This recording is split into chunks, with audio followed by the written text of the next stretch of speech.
Alors, autant mon balobi, je ne sais pas s'il avait réfléchi avant. Pour ça, au moins, Mbutamu, on a une mission qui. Tous dans la culture, il y a retraite qui fait ça. Et puis, Batumusu Baye Bake relève fait ça. Au gros, à l'intelligence, c'est un juriste. Nous avons tout le bagatang, ils sont là pour nous. Évitez, on va bénéficier de la bourse, belé, belé, en boca. Mais là, on est bas ça la paix, parce que nous avons bénéficié d'un gros jeune bas ça la balingité. Au moins, des fois, sur 8 ans, on continue dans la politique, et pour continuer en bongo, on va risquer de nous comme la façon, mais sous des fois. Tellement, dans le cas où il y a une liste constituée PESI, pour constituer PESI liste, il y a Makambo et Kukiko, l'homme président, constitution PESI en haut. Il faut créer à Sikate. Ils ont la constitution. Jusque-là, Tambo m'a bengi violation constitution parce que y a mon président qui fait partie, il y a Babilo Goyo, il faut le président. Malheureusement, ils ont violation constitution. Ils ont des mauvaises interprétations constitution selon Yé. En parlant de Tambo Mwamba, vous avez vu qu'il a fait abattre l'avion. Après ça, hors de l'avion. Il est justifiable. Il doit justifier ça. Il y a une mort d'homme. Au carnage, il avait fait ça pourquoi? Il faut se justifier. Si le président ne va pas finir dans le passé, moi ça me fait plaisir parce que finir dans le passé, mais il y a d'autres interprétations. Lui, il a dit la justice fera son travail. Même directeur de cabinet, Tambo Mwamba. Ayebisaki Tambo Mwamba que ezali ndengwana article 85 ezali même na ils ont même comprimé sur l'article 119 parce que il boson nango selon la constitution et il boson nango donc article 119 ezali substrat il y a article 85.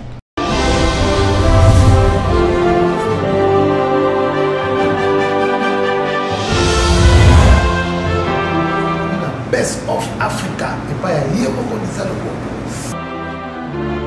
ils sont tous s'abonner à ma image ya solo ma kamutu kitoko les autres informations ya solo Best of Africa TV yes Bote na balandi nyonso ya Great Reflection et puis to bosande to et sabino que bonne fête de Pâques. Na bisika nyonso bozali partout dans le monde ba congolais nyonso bazo na biso na pokwa lelo to tombeli bino bonne fête de Pâques ezanga iwa bino mama Lisette lokola momesano mikolo yo mboka na biso eza kotoka eza koyinda na maye etungisa biso mamba politique yango lelo na lobi to ko vanda tete zonga so rapidement na kele koluka baye ngai o balobela bazaka na souci ya mboka poto meka kokabula mwa ngonga o ya muke ya kolobela mwa makambo tali ya mboka na biso nazanga moko te na plateau lokola momesano to yebi biso nyonso keno mikolo yo toza na problème oyo tungisa biso ya COVID-19 mais to lobi tozo bima kaka pona motuya dikamo oyo eza ya motuya yango to bibelo to bima pour urgence lokola partout et comme na état d'urgence biso pe to lobi na émission to sali pe état d'urgence na beleli mbela na baye bazara na souci ya kolobela makambo ya mboka eza vraiment esengo mingi ya kozala na bino susu na bapoko ya bandako na bino alelo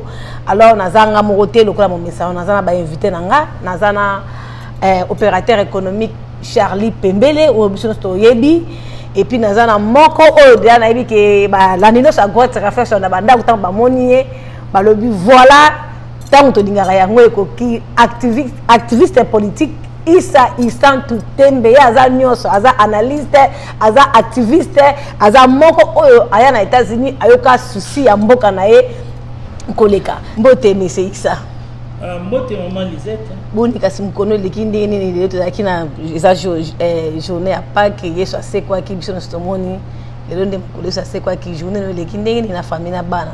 En tout cas, maman Lisette, merci mingi na pona ko yambangai lelo mokola Pâques et puis merci mingi pona ko changa plateau morona honorable nga bengake bongo. Donc honorable Charlie Pembele. Donc merci pas que les gens sont en confinement, mbali boso na monde. Depuis en fait ngai na botami ou les dernières 50 années peut-être, jamais pas que les gens na donc pas que l'équipe a tout souba éviter que pas que l'équipe même pas passer mess na vidéo donc ezali mambo sikato mona to éviter ko tenir au merbiso corona 19 COVID-19 Merci beaucoup, papa. Merci beaucoup. En tout cas, ils ont vraiment essayé. Et puis, tu souhaites bien sûr une bonne fête de Pâques, malgré le confinement. Mais tu as toujours une attitude de prière. Et puis, tu as toujours comme ils battent là, qu'on a biso, qu'on met la bâtie en moto. Et puis, qu'on en famille, qu'on respecte, hors de Balobi, rester à la maison. Bonsoir, honorable. Maman Mbote. En tout cas, il y a ça, merci beaucoup, maman. Bonsoir, nous sommes Bibiso. Après, écoutez l'élément parce que même il y a solo pas que c'est exceptionnel. C'est exceptionnel. Mon kilomoni, tu l'as mon programme Nabiso, mais programme est Nzambe. L'objet peut-être ce que c'est en ligne. Le là, ça Bibiso surprise. Pas que tu fêtes en boye. C'est vrai, on a mangé en famille. Mais tu l'as pour te répondre à l'invitation. Merci. Tu souhaites pas une bonne fête de Pâques. Merci beaucoup, papa. En tout cas, on a pu nous ma case pour nous ébiquer. Nous avons bino de lobby balé boye. Na tout ici vraiment mitou ya makasi amboka na biso et nazana esengo pona biki ba congolais ba na biso ba kozwa quand même loka malonga par rapport à situation to zana ngona na mboka na biso na biki tango bomona ki bapel na nga boyebi déjà urgence o na benge da kibino ki ba papa nazana posa na bino boya to loba to kabola li kampo ezo de kalamboka kasi mutuna na nga liboso ezali to moni biso nyonso na TV est-ce que ezali vrai que ndenge présent Nabiso Félix Tshisekedi a accusé les lois qui a violé la Constitution. En tout cas, merci beaucoup, Maman Lisette, pour la question. Là. Ce qui réellement est allé bon, photo le baron a passé. Pour Salami depuis quand? Et Salami depuis depuis le mois de mars là, sur le temps à soit qui décision. Violation de la Constitution, ils ont sous les lots. Peut-être va tout souvent mon les lots. Mais jour où Salima qui avant bisotoye bango batoyo ba benyango violation bazalaka donc Salama qui na présence na bango bandima rappel bon izalaki te po bandima to bandima te mais bazalaka consulter c'est-à-dire selon constitution pour ko décréter état d'urgence président bengaka ba chef ya ba institution misusu pe ayebisaka bango décision na ye. Et bango wazo bima ya zo rendre public décision. Siko confusion outil na o tambo mamba na sûr que batibele balanda ki yenda za ki invité ya Top Congo la fois passée le samedi ndé a expliqué selon ye mais azali pe na torté 100%.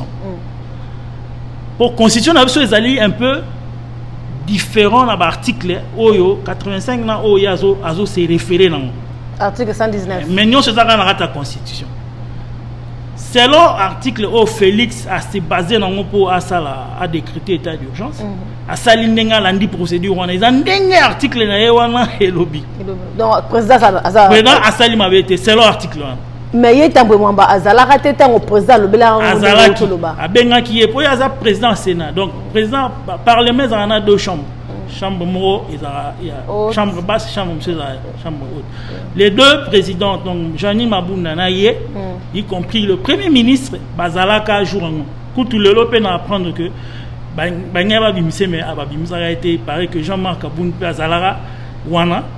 Normalement, il n'était pas invité ni selon la constitution Falazate, mais comme mon gars a pas bengana gete. Donc il passe avec le roi témoin il y a le Kambamo. Mais alors selon Tambo Mamba, il faut que parlement n'ait pas sa autorisation à présent pour ça état d'urgence. Même Moutoaza normal, a réfléchir à au moment que mboke cause dans la situation moko boye, même parlement ko sérénité. Et la kawana et aux alandengeni. Pour ceux qui font vraiment congrès à la minute parlementaire, M. Bazana, Mokana Bango côté Bazalara, parce que vacances parlementaires, avec confinement, vol les athées, tout ça. Yoko Benga, congrès, les lots, les lots. Je ne pense pas. Mais c'est quoi ça, ils ont un minute.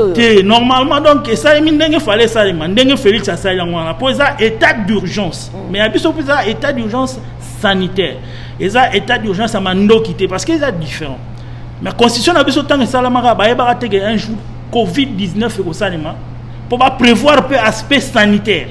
Donc, tant qu'on a état d'urgence, dans l'esprit, et ça, eza eloko moko ezali armé conflit moko armé to urgence moko catastrophe moko boye naturel bango bayebaki ke bakaneti ya bapandémie boye koya un jour donc toujours apprendre lelo oyo et puis peut-être etango baosala révision constitution voilà c'est l'occasion bameka koenrichir baarticle wana na badonné oyo ozobima mikolo neti baka tozomona lelo ke monde ko maladie moko boye en un jour makambo to eza paralysé bona mpe ezali kosenga état d'urgence mais na ka wana il faut pas spécifier que tu as besoin concret mais en fait tu as besoin concret président face à l'ango il faut au congrès congrès mais il faut une session normale il y a parlement ceux qui basent en session faut pas ça la loi pour accompagner ces périodes comment est-ce que batubano réagir président arono arose ordonnance lelo et olega ndenge nini pour ordonnancement bongo par exemple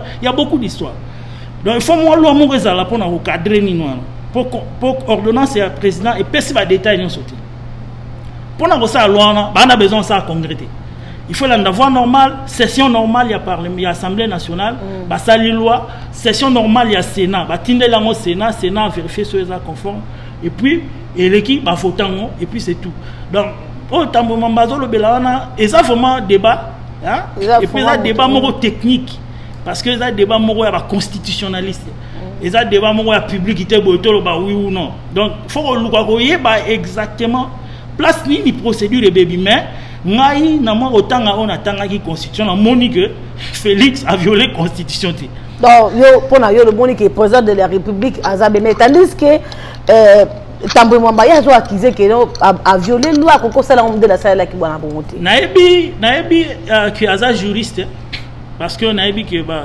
selon mes formations atanga na Burundi asala droit kuna mais naebi pena niveau na été à apprécier constitutionnalité ya acte ya président par rapport à nenga agir awa ya on a bien ça débat moko technique très technique même ce qui vraiment aux en compréhension à nenga droit fonctionnera au moment que le président s'en attend tous en attente tous la congrès seulement avant de décréter état d'urgence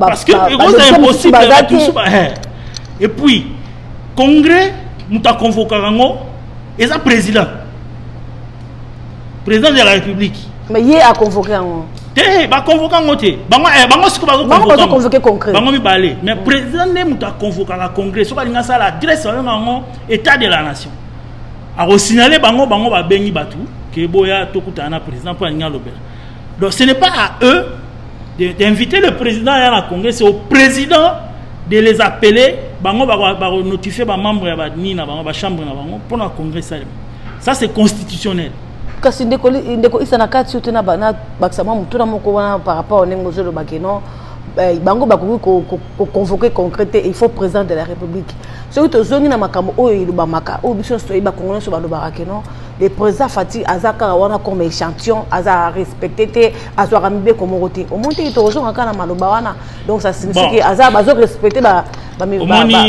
vie à bateau hein moi tout ça là mon débat exact mais c'est logo tout ba congolais oui ba congolais toza libre ya osala ba ya kotala logo koloba moni vert oyo eza liboso na nga kopo oyo eza na temo ya kitoko ya timo eza wana mais eza na katikati so ba tatuni ngai na ko ba vert wana eza à moitié vide na cité so be muso ya bina eza à moitié plein à cité donc ba appréciation ba acte président to ba jugement ba congolais ezali diversifié selon la tendance politique, selon l'affinité, selon la bloc rebelle. Donc, tout le monde va dire que le Congolais dit que le président dirigeant est exact solo. Tout le monde va dire que c'est l'autre.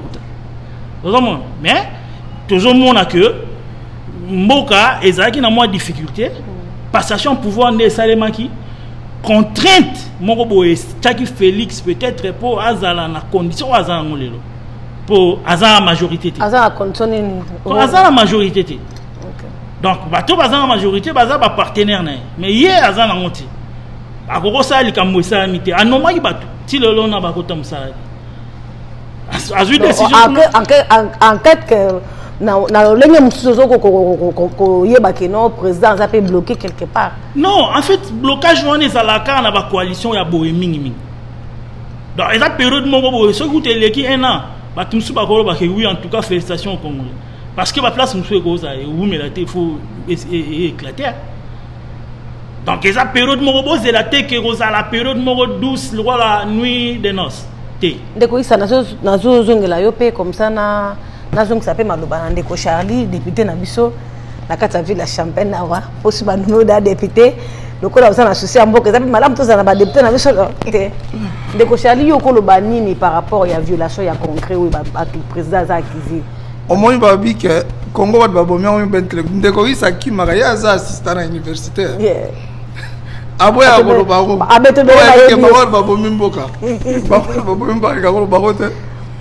c'est vrai, c'est triste de fois sur le monde comportement intellectuel en Boka Nabiso neti président du Sénat.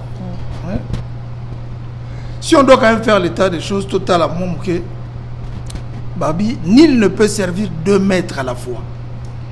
Lui, il est là pour servir le gouvernement Oyo. Chef à gouvernement, c'est le Premier ministre. Mais chef exécutif, on sait que c'est le président de la République. Mais alors, sur le comportement de Bango, il y a président du Sénat, il y a collègue, Madame la présidente, ou à l'époque, en fait, ma fonction, il y a bassité. Il y a bassité, Madame le président. Il y a chambre basse, il y a l'Assemblée nationale. Bazo la attitude d'abord que ils n'ont aucun respect dans le chef de l'État. Aucune considération. Sommes là à moi modéré pour respect aux à moi. Bazo la considération de la chef de l'État. Peut-être ce qui tue parce que il est un peu trop patient. Un peu trop réservé. N'a pas agissement, n'a pas agir. Tant que moi ministre à l'époque il y a le régime passé. Mais il était peu bavard. Avec qu'on s'est exhibé, quel légal l'obaboué pour la chef de l'État? Non. Mais maintenant, il rend service à qui? Il veut faire plaisir à qui? Est-ce qu'il n'y a pas quelqu'un qui est derrière lui? Il y a une main noire. Non, mais il y a une main noire parce qu'au fait, dans la mission, M. Leki, on avait fait allusion à l'arrestation à Caméré.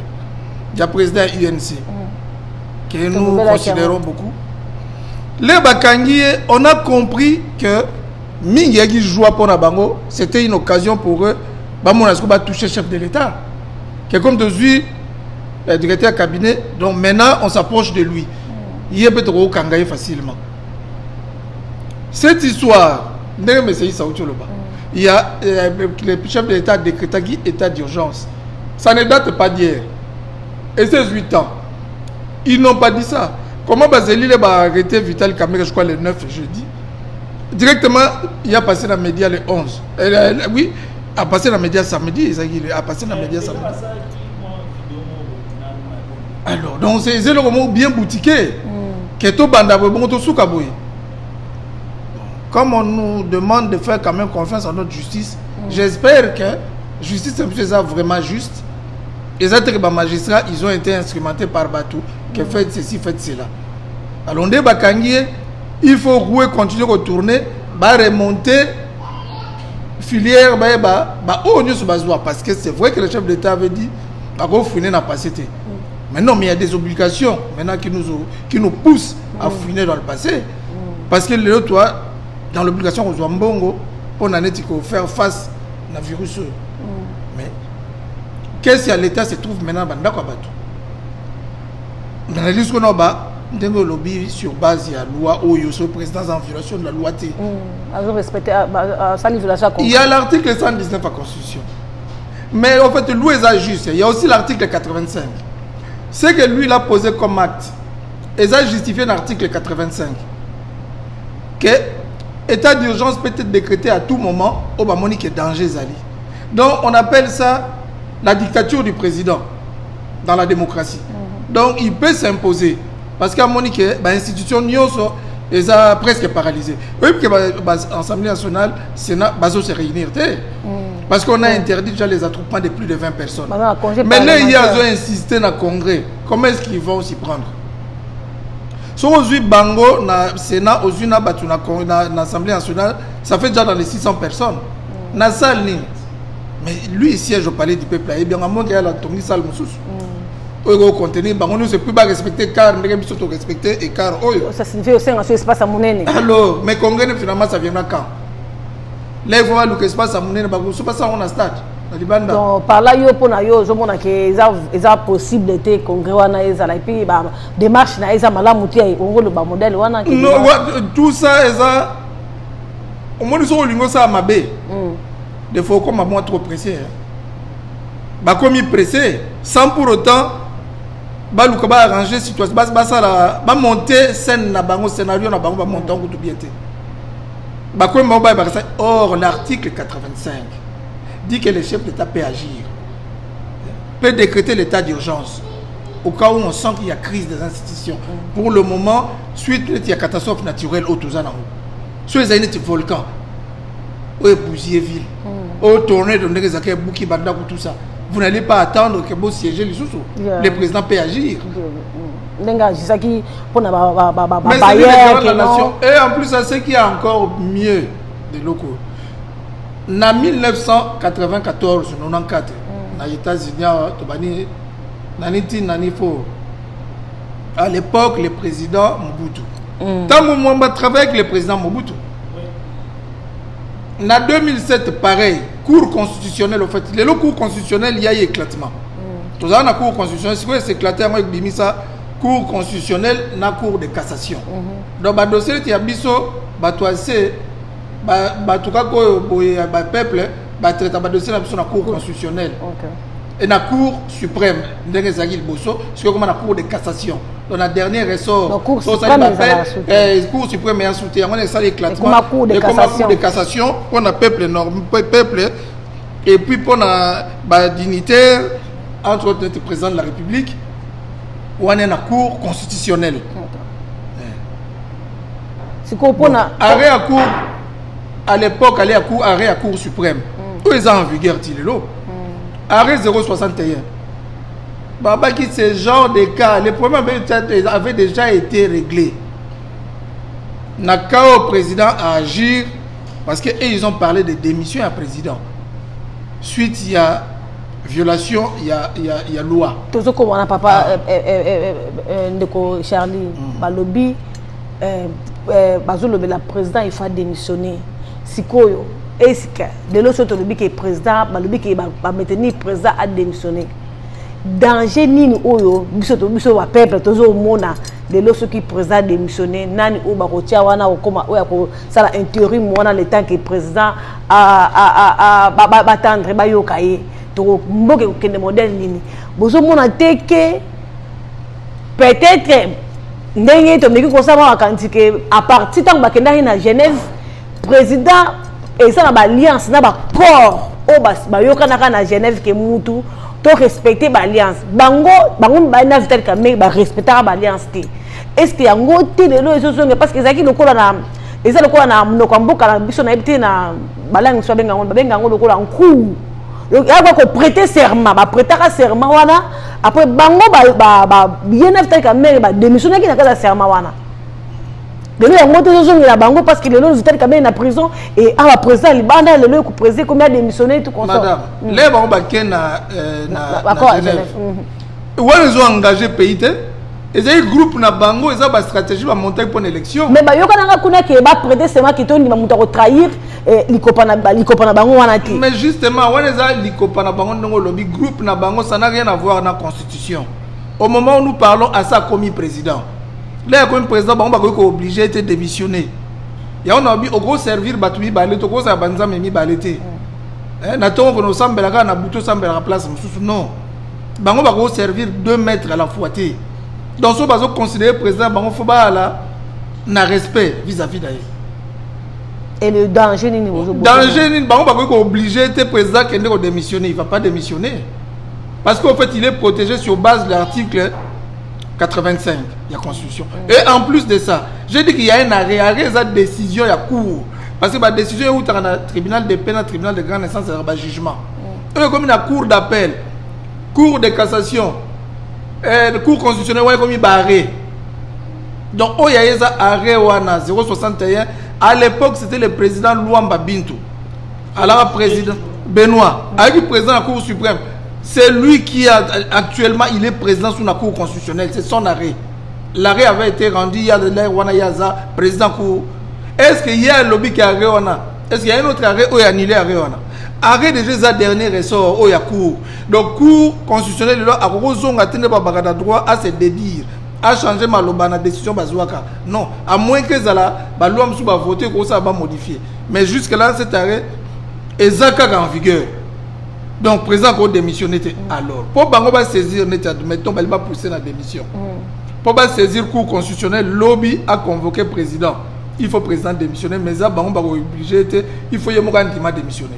Au cas où il a démissionné, il faut que la team mandat aussi là, c'est pas c'est justifié.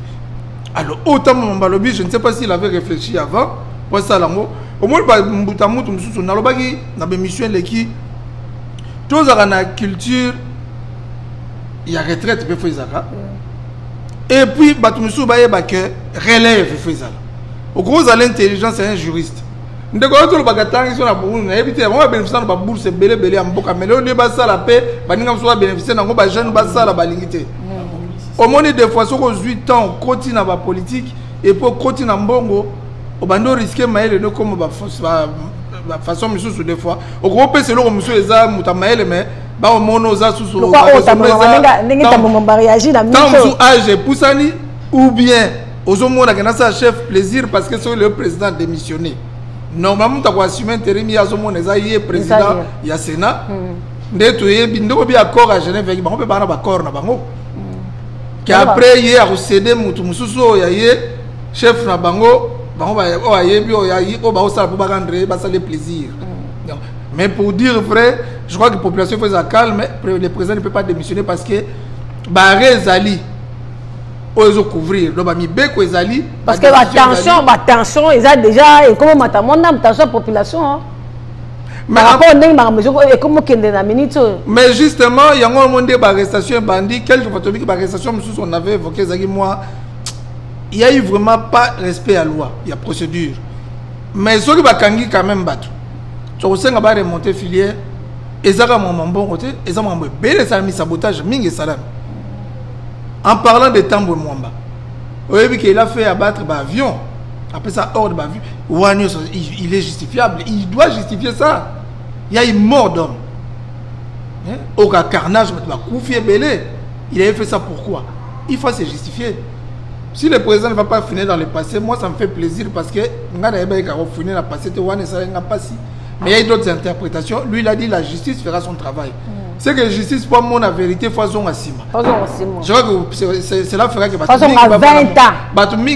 Il faut même 30, 40 ans. Il faut avoir parce que la loi, monsieur, est prescrite. Prescription, là, infraction, par Hollande, la consulté. Mais monsieur, est en prescription. Monsieur, est en prescription, donc, Hollande, la merci beaucoup, Ndeko Charlie. Net maman, oh, il a assemblé. Maman Misso a géré au monde appelle langage élégance exacte vis-à-vis du chef de l'État. Or tu vas nous soit bien le bakoulou na Japon. N'a pas détournement quand bon l'État. Bakoulou na cravate. Eh wana ya mibali. Ya basi bakoulou na Japon.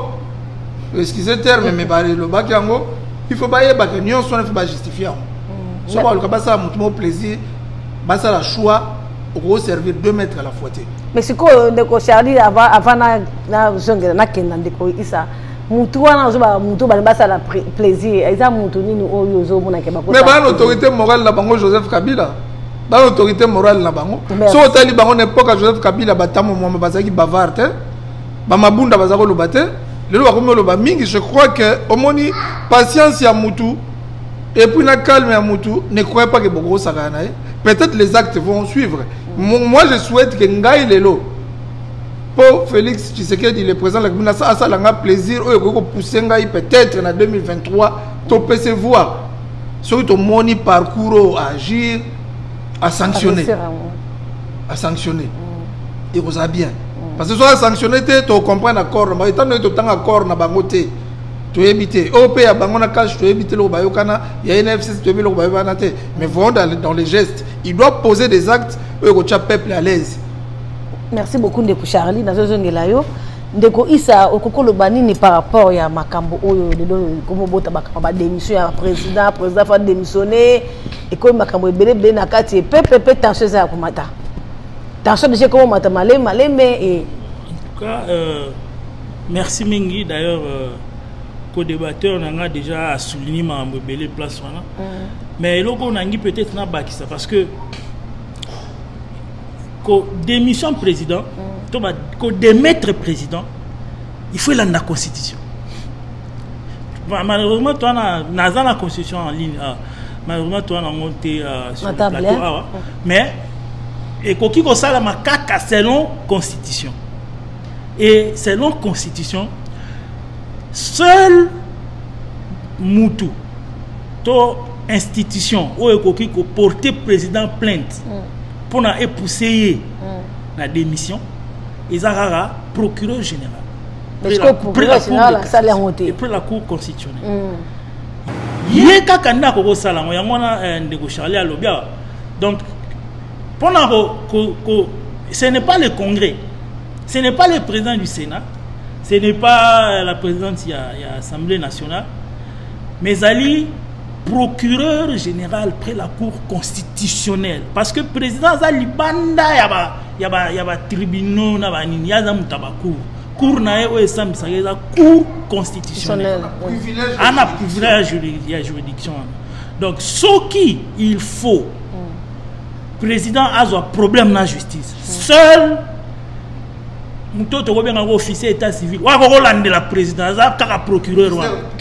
Moutouni a sauté. Au président Sénat, on va attaquer le président. Comment une constitution va tout ça, on va pouvoir mais essentiellement, dans le cas où il y a une liste de constitution PSI, pour constituer PSI liste, il y a Makambo et Kokiko. L'homme président constitution pesango ils ont il faut créer à Sikate ils ont la constitution jusque là oh tambo mamba bengi viola sa constitution parce que y a mon pesa faire partie il y a biloko yo il ko longo sa président malheureusement ils ont violation constitution ils ont des mauvaises interprétations constitution selon yé parce que ba juriste basé belé na mboka biso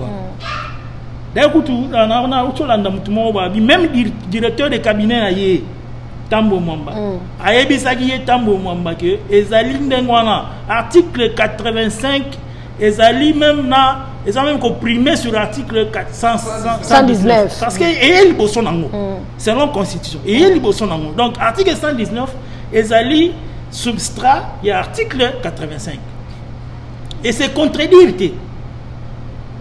Mais et PSI sans Koloba parce que na moni PSI quand il était on a constitution sur balobi que il faut congrès et sangana parce que congrès ezali na capacité à voter loi té na constitution na biso congrès musala nango ezate bo sangana pour na voter loi vous comprenez congrès sangana pour na yoka président siko o ezali lo est-ce que o ya zoli ngasala wana eza pour ba benga président ya kuna ya kuna au état de la nation. Mais le président est invité à Bango pour parce que Bango de Bakomi Bango bazo bengaye. Donc comme ils ont quoi le contraire ça. Ça livre vraiment mutu. Na habité niveau ya on a dit que bon na prof Mbata non atanga na Burundi. Mais na habité Burundi so bimsa ba constitutionnaliste à niveau ni bien ba juriste. Toto le batin ngende ko sharia lobi par rapport à AJP par rapport de quoi ça aussi se rappeler sur le belara makab to le belara tout ça la émission to le belara makab nouvelle classe politique. Tout à fait. Renouvellement à classe politique malheureusement net na minute et ça les mis na Congo na niveau ya chef de l'état. Aux hommes Félix Azali vraiment jeune par rapport à même Batambo maman là ça quoi papa na c'est pourquoi même il a de réserve et à respect pour na maman mais tous ça na pour ça tout le monde ba jeune baya toi na pour ça on a vraiment renouvellement classe politique il y a pas mieux que ça pour na régler ba genre il y a ba difficulté au tous ça na ngolelo mais keba renouvellement et gros ala na acheter. Parce que Kabila azaki jeune. Azaki jeune. Tant que Salim Mabé Namboka. Azaki jeune. Tout le monde dit que le renouvellement, ils allaient vraiment changement. Mais ils ont mis que les jeunes ne côté. Quand ça peut batasika. Baza Mikolo mais baza batasika. Baza batasika. Tout le monde Toi, tu as la rawana, depuis que tu as bango wana kaka bango wana. Au travail dans le régime nyonso. Mais on sait pas ma bé. Parce que les lois na Belgique na bi juge Mouraza na problème na. Aye ko luga immunité. Nenga aye ko luga immunité, on est aye ko luga immunité pour qui ma ba wana ya Belgique. Vous comprenez? Mais biso pe na Congo, tous on a peu ba juge ka bazo bima, ba o ba ozo courage à affronter ba toi. Ngana celui que dossier avion wana ya manima na ego ya pena Congo parce que ba congolais ne ba kufaki. Pourquoi biso na Congo to capable de resembler makambo osalami na Congo te o ba congolais ba kufi, il faut que ne na Belgique. Ba famille ya ba twana o ba kufa. Ta yango. Soki bona ba mointe bo contacter biso na la semino avocat ofele bazali. Ba ONG zali. Ba koko aider bino bo luka bo se constituer na kinwana. Bo me ma plainte wana parce que ba ndeko na bino ba kufa ki mutabo mai bango. Azawana. Avant kufa, faut justifier ça les. Faut to yoka. Qu'est-ce qui s'est passé? Donc, je voulais simplement dire que le président pour a démissionné. To ba démettre. Il faut ça pour haute trahison. Il faut constituer listé ma et listé babilo.